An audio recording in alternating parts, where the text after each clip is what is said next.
وعمل صالحا وقال إنني من المسلمين জোরে বলেন আল্লাহু আকবার। ওই ব্যক্তির চাইতে আর কার কথা সুন্দর হবে, ওই ব্যক্তির চাইতে আর কার কথা উত্তম, যেই ব্যক্তি মানুষকে ডাকে একমাত্র আল্লাহর দিকে। কার দিকে? যেই ব্যক্তি মানুষকে ডাকে একমাত্র আল্লাহ পাকের দিকে। আমার ভাইরা ভালো মতো খেয়াল করতে হবে, যেই ব্যক্তি মানুষকে আল্লাহ পাকের দিকে ডাকে ওই ব্যক্তির কথার চাইতে সুন্দর কথাই জমিনে আর কারো হতে পারে না। কথা বলেন ঠিক কিনা? কিন্তু বড় দুঃখজনক হলেও সত্য, আল্লাহ পাকের দিকে যদি আজকে আমরা মানুষকে আহ্বান করি, মানুষকে ডাকি, তাহলে একদল মানুষ আমরা মোল্লা মৌলবীদেরকে জঙ্গি এবং মৌলবাদের তকমা লাগিয়ে দেয়। কথা বলেন ঠিক কিনা? যে ব্যক্তি আল্লাহ পাকের দিকে মানুষকে ডাকে তারা জঙ্গি নয়, তারা দাঈ ইলাল্লাহ। আমার ভাইরা ভালো মতো খেয়াল করতে হবে, যেই ব্যক্তি মানুষকে ডাকে আল্লাহ পাকের দিকে, মানে আল্লাহ পাকের ইবাদতের দিকে। কার দিকে?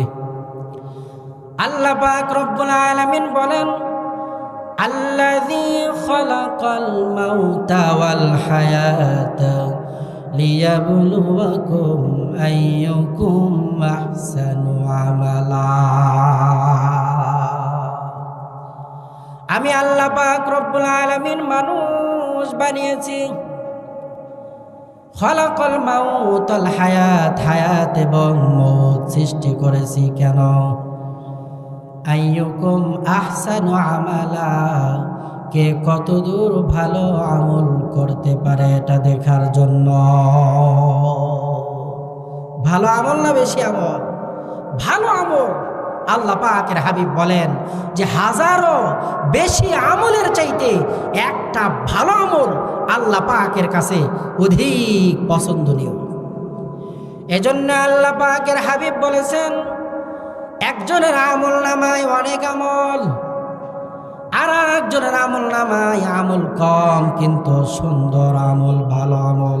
ওই অনেক আমলওয়ালার চাইতে সুন্দর ভালো আমলওয়ালাকে আল্লাহ পাক আগে জান্নাতে দিবে।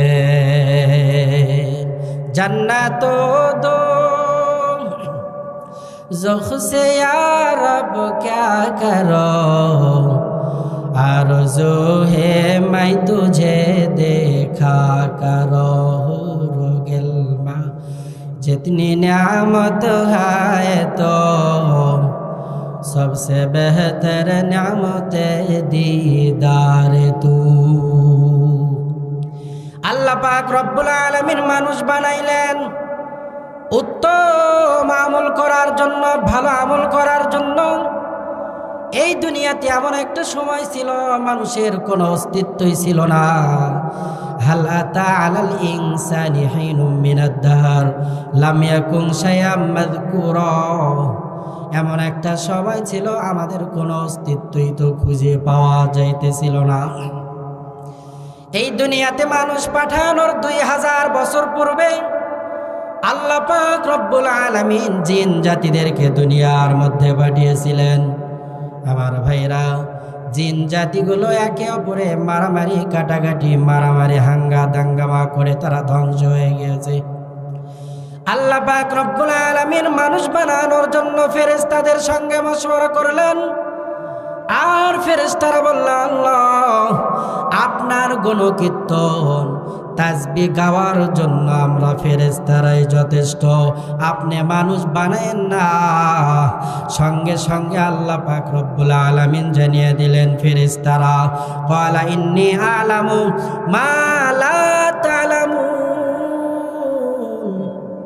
আমি রব যা জানি তোমরা তা জানো না।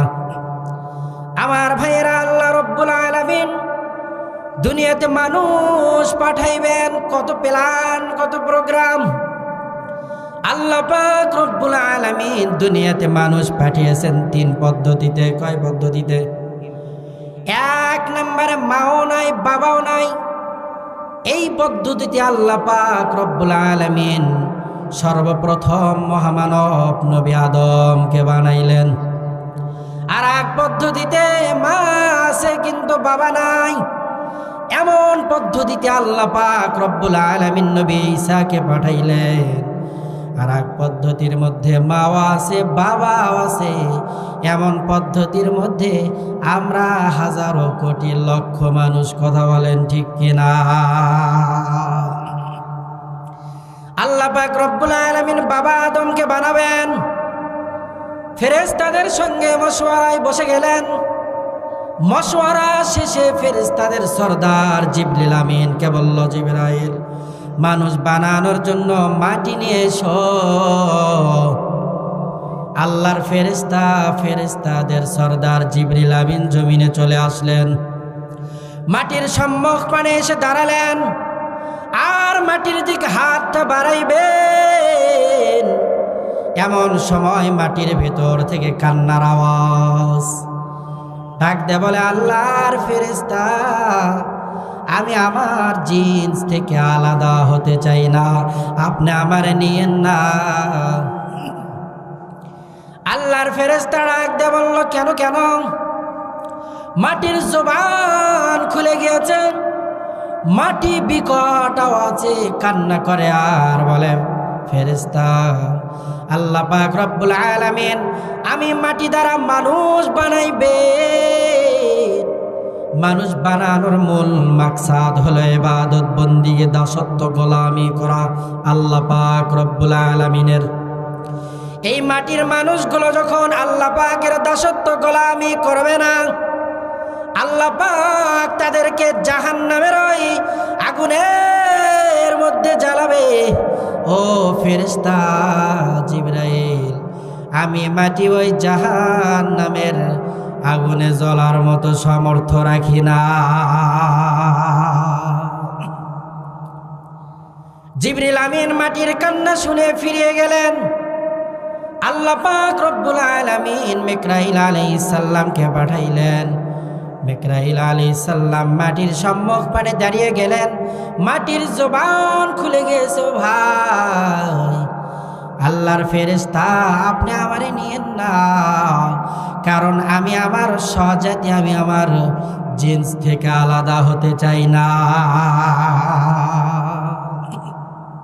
মাটি তার জিন্স থেকে, মাটি তার স্বজাতি থেকে আলাদা হতে চায় না, অথচ আমরা সেই মাটিরই সৃষ্টির সর্বশ্রেষ্ঠ মাখলুক মানুষ হয়েও আমরা সকলে একতাবদ্ধ হয়ে এক সমাজের মধ্যে, একই পরিবারের মধ্যে, একই ছাদের তলে, একই টিনের তলে থাকতে পারি না। কথা বলেন ঠিক কিনা? ছোট ভাই বড় ভাইকে দেখতে পারে না, আবার বড় ভাই এমন আছে যারা ছোট ভাইকে দেখতে পারে না, মেজো ভাই সেজো ভাইকে দেখতে পারে না। এমন আপনাদের এলাকায় আছে না নাই? কত বড় দুঃসাহস! ছোট ভাই বড় ভাইকে দেখতে পারে না। অথচ আল্লাহর হাবিব বলেছেন, সর্বপ্রথম আল্লাহ পাক রব্বুল আলামিনের হক, এরপরে পয়গম্বর মুহাম্মদুর রাসূলুল্লাহর হক, এরপরে পিতা মাতার হক, এরপরেই হলো বড় ভাইয়ের হক। এমন কোন নিমক হারাম এলাকায় বসবাস করে, বড় ভাইয়ের সঙ্গে বেয়াদবি করে, বড় ভাইকে দেখতে পারে না। বাবার পরে যার স্থান তিনি হইল বড় ভাই। বড় ভাই বড় ভাই, কথা বলেন ঠিক কিনা? এই বড় ভাই আবার মার্কাওয়ালাদের বড় ভাই না। কথা বলেন ঠিক কিনা? এই বড় ভাই আমার মার গর্ভের, যে গর্ভে আমিও ছিলাম, আপনিও যে গর্ভে আপনিও ছিলেন, আপনার ভাইও ছিল, ওই একই মায়ের পেটের বড় ভাই। আল্লাহর হাবিব রহমাতুল লিল আলামিন বলেছেন, এক একজন পিতার পরে তার জন্য সবচাইতে বেশি ভূমিকা রাখে হইল বড় ভাই। আমার ভাইরা ভালো মতো খেয়াল করেন, আল্লাহ পাক রব্বুল আলামিন ইসরাফিল আলাইহিস সালামকে পাঠাইলেন। ইসরাফিল আলাইহিস সালামও ফেরত চলে গেলেন মাটির কান্না দেখে। এরপর আল্লাহ পাক রব্বুল আলামিন আজরাইল আলাইহিস সালামকে পাঠাইলেন। আজরাইল আলাইহিস সালাম মাটির সম্মুখপানে দাঁড়িয়ে গেলেন। আল্লাহ পাকের অর্ডার, ও আজরাইল ফেরেশতা, মানুষ বানানোর জন্য মাটি আনো, আমি আল্লাহ পাক মানুষ বানাইতে চাই। মাটির কাকুতি মিনতি না শুনে এক থাবাতে আজরাইল আলাইহিস সালাম 40 মণ মাটি নিয়া আল্লাহ পাকের আরশে আজিমে চলে গেলেন। সুবহানাল্লাহ বলেন, আরো চিল্লায় বলেন সুবহানাল্লাহ। আল্লাহ পাক রব্বুল আলামিন মানুষ বানাবেন, 40 মণ মাটি এক থাবাই। আবার ভিন্ন রেওয়ায়াত আসছে আজরাইল আলাইহিস সালামের এক থাবাই 70 মণ মাটি আল্লাহ পাক আসমানে উঠাইলেন।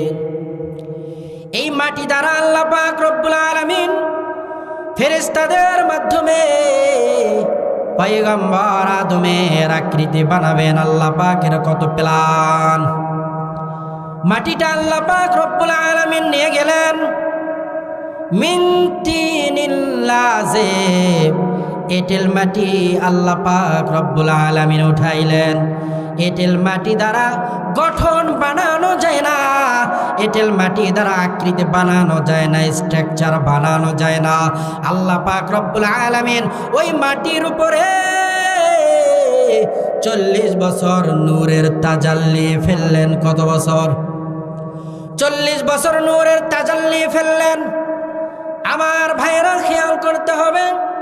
আর মুমিন, আল্লাহ পাক রব্বুল আলামিন আসমানকে অর্ডার দিলেন, ইয়া সামাউ আমতিরি আলাইহি 40 সানা। এই মাটির উপরে বিরতিহীন ভাবে 40 বছর টপ টপ টপ টপ করে বৃষ্টি দিতে থাকো। কেন? যেন এই মাটিটা একেবারেই খালেস, পিওর, ভেজাল মুক্ত হয়। কথা বলেন ঠিক কিনা? সেই খালেস, পিওর, ভেজাল মুক্ত মাটির মানুষ হওয়ার পরেও আজকে ভেজাল মুক্ত মানুষ সমাজে খুঁজে পাওয়া যায় না। কথা বলেন ঠিক কিনা? সব ভেজাল যুক্ত মানুষ। আমার ভাইরা, আল্লাহ রব্বুল আলামিন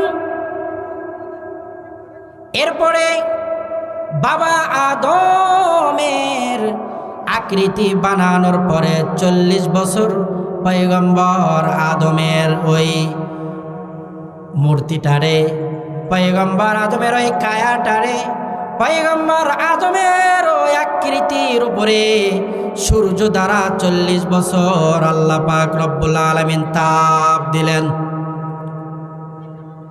40 বছর তাপ দেওয়ার পরে 120 বছর আল্লাহ পাক পার করে নিলেন।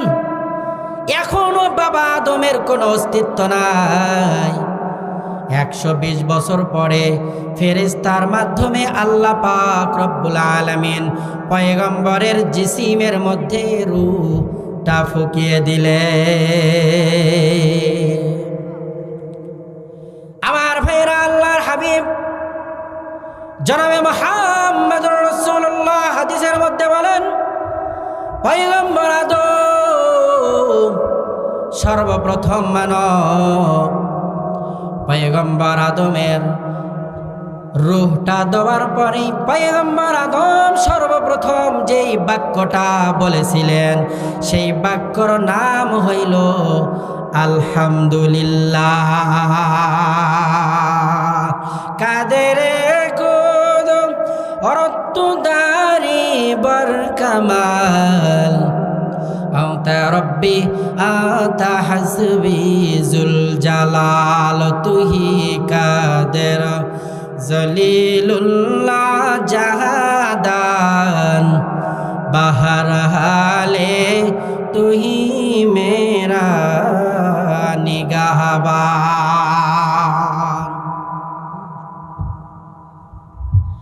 আমার ভাইরা, আল্লাহ রাব্বুল আলামিন পয়গম্বর আদমকে বানাইলেন। পয়গম্বর আদমকে বানানোর পরে ওই রূহের জগতের মধ্যে ইয়াসআলুনাকা আনির রূহ কুলির রূহু মিন আমরি রাব্বি। রূহ হলো আল্লাহ পাকের একটা নির্দেশ, আদেশ, অর্ডার। কুলির রূহু মিন আমরি রাব্বি, আল্লাহ পাকের নির্দেশ ফুঁকিয়ে দেওয়ার পরে আল্লাহ পাক রব্বুল আলামিন পয়গম্বর আদমের পৃষ্ঠ দেশে সুন্দর করে আল্লাহ পাকের কুদরতি হাতটা বুলিয়ে দিলেন। সঙ্গে সঙ্গে হাজারো লক্ষ কোটি রূহ পয়দা হয়ে গেল। সুবহানাল্লাহ বলেন। হাকিকত সে তু দুনিয়া বেখবর হায়, দুনিয়া কি নুমায়শ পর নজর হায়। নমি গোয়াম কে আজ দুনিয়া জুদাবাস, বাহার কারে কে বাসিবা খোদাবাস। আমার ভাইরা, আল্লাহ রাব্বুল আলামিন হাজারো লক্ষ কোটি রূহ বানানোর পরে ওই রূহগুলোরে দুই ভাগ করলেন আর একটা কনফারেন্স করলেন। এক পার্শ্বে রাখলেন মহিলাদেরকে, আর এক পার্শ্বে রাখলেন পুরুষদেরকে। আর জানিয়ে দিলেন, ও পুরুষদের রূহ, আজকে যার দিকে তুমি তাকাইবা, দুনিয়া নামক একটা জগৎ আছে, ওই জগতের মধ্যে সে তোমার সঙ্গিনী হয়ে যাবে। আল্লাহ পাক রব্বুল আলামিন সব নিজাম ওই রূহের জগৎ থেকেই করে দিয়েছেন। আমার ভাইরা, আল্লাহ রব্বুল আলামিন পয়গম্বর আদমের পৃষ্ঠদেশ থেকে রূহ বানানোর পরে সঙ্গে সঙ্গে ডাক দিয়ে বললেন, আলাস্তু বিরাব্বিকুম, আমি কি তোমাদের রব নয়?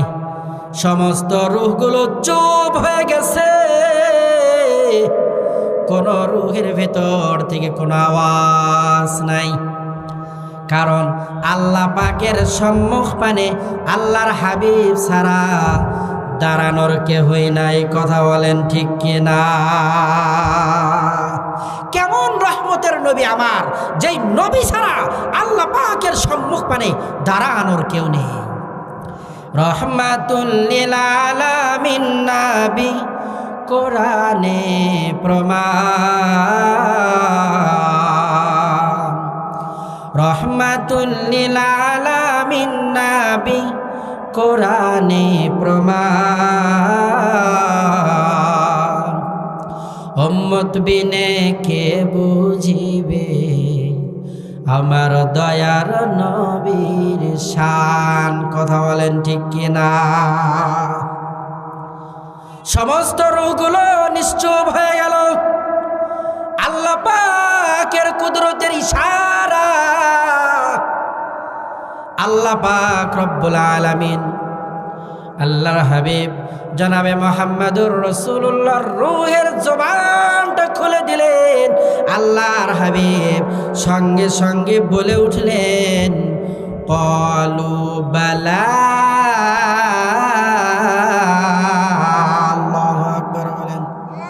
এই কালামে জিন্দা কোরআনে হাকিম, হিকমতে উলায়া জালাসাতু কদিম, জামিউল ইলমি ফিল কোরআনে হাকিম, তাকাসারাত আন আফহামুর রিজালি, বুখা কোরআন কালামুল্লাহ বসানো,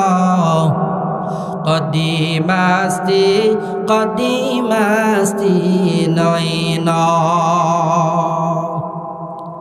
আমার ভাইরা, আরে মুমিন, আল্লাহ পাকের হাবিব কলু বালা, আল্লাহ পাকের সাক্ষ্য প্রদান করার পরে ক্রমান্বয়ে মুমিন মুসলমান স্তরে স্তরে সবাই বলা শুরু করলো, আল্লাহ আপনি আমাদের রব।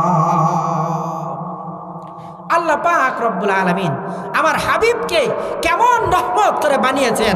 ওই দিন যদি আমার হাবিব তার জবান দিয়ে রবের স্বীকৃতি প্রদান না করত, আল্লাহ পাকের হাবিব বলেন যে একটা রূহের জবান দিয়ে আওয়াজ বের হতো না।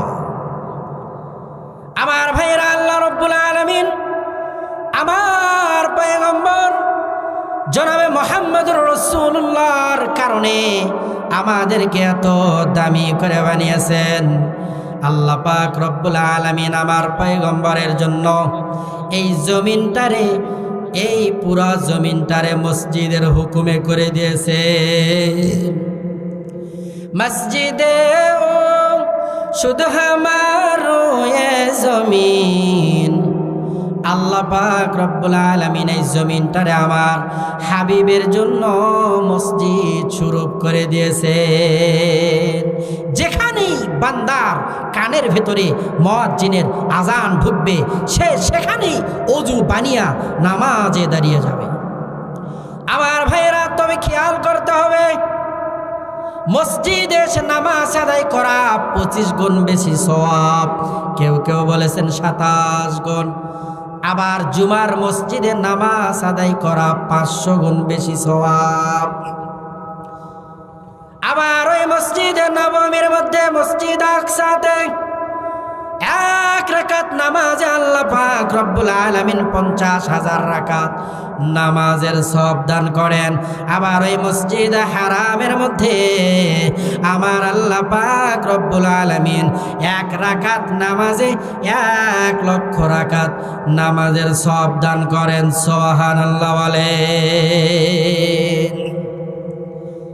শুধু নামাজই নয়, কোন ব্যক্তি যদি মসজিদে হারামের কিনারায় দাঁড়িয়ে একবার সুবহানাল্লাহ পাঠ করে, তার আমল নামায় 1 লক্ষ বার সুবহানাল্লাহ বলার সওয়াব আল্লাহ পাক তার আমল নামায় দান করে দেয়। আমার ভাইয়েরা, জায়গাটা বড় দামি। জায়গার মধ্যে কিছু জায়গা দামি, আবার ঘরের মধ্যে কিছু ঘর দামি। সবচাইতে দামি ঘরের নাম বাইতুল্লাহ, আর সবচাইতে উত্তম দামি জায়গার নাম হলো আল্লাহর ঘর মসজিদ। আবার মাটির মধ্যেও কিছু মাটি দামি। মদিনার মাটি এত দামি, এত দামি, আল্লাহ পাক রব্বুল আলামিন মদিনার মাটিগুলোরে জান্নাতের মধ্যে গালিচা স্বরূপ বিছাইবেন। সুবহানাল্লাহ বলেন। জান্নাত এত সুন্দর, কোন চক্ষু কোনোদিন দেখে নাই, কোন দিমাগ কোনোদিন অনুমানও করতে পারে নাই। এত সুন্দর জান্নাত, এই জান্নাতের মধ্যে আল্লাহ পাক রব্বুল আলামিন গালিচা স্বরূপ মদিনার মাটি বিছিয়ে দিবেন। সুবহানাল্লাহ বলেন। আমার ভাইরা, মদিনার মাটি কেন এত দামি?